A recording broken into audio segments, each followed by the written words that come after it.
Hello friends, கத்திரிக்காய் fry எப்படி செய்கிறதுன்னு பார்க்கலாம் வாங்க. மசாலா கம்மியான கத்திரிக்காய் ஃப்ரை செய்யலாம் வாங்க. அதுக்கு பெரிய சைஸ் கத்திரிக்காய் ஒன்று, அதுக்கு தேவையான மசாலா பொருளை ரெடி பண்ணிக்கலாம். 3 ஸ்பூன் அரிசி மாவு, 1 ஸ்பூன் மிளகாய்த்தூள், 1 ஸ்பூன் கரம் மசாலா, அரை ஸ்பூன் சீரகத்தூள், 1/4 ஸ்பூன் மஞ்சள் தூள், 3/4 ஸ்பூன் மல்லித்தூள், உப்பு ஒரு அரை ஸ்பூன். நான் எல்லாமே சின்ன சைஸ் ஸ்பூனில் தான் சேர்த்துருக்கேன். இஞ்சி பூண்டு பேஸ்ட்டு 1 ஸ்பூன். இது எல்லாத்தையும் ஃபஸ்ட்டு நம்ம மிக்ஸ் பண்ணிக்கலாம்.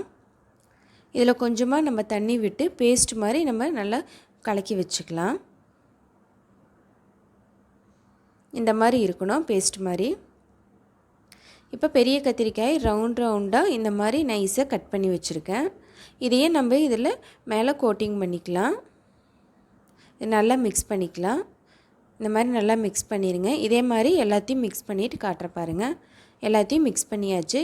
இப்போ ஒரு தோசைக்கல்லில் ஒரு 4 ஸ்பூன் எண்ணெய் ஊற்றிட்டு இது ஒரு 5 to 10 மினிட்ஸ் அப்படியே நல்லா ஊறினதுக்கப்புறம் இப்போ நம்ம தோசைக்கல்லை நம்ம நல்லா டோஸ்ட் பண்ணி எடுத்துக்கலாம்.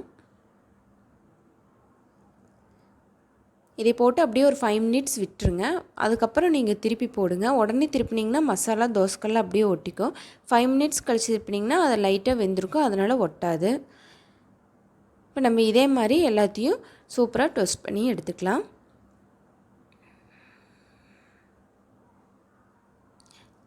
பாருங்கள், சூப்பராக டோஸ்ட் பண்ணி எடுத்தாச்சு. நீங்களும் ட்ரை பண்ணி பாருங்கள். தேங்க்யூ.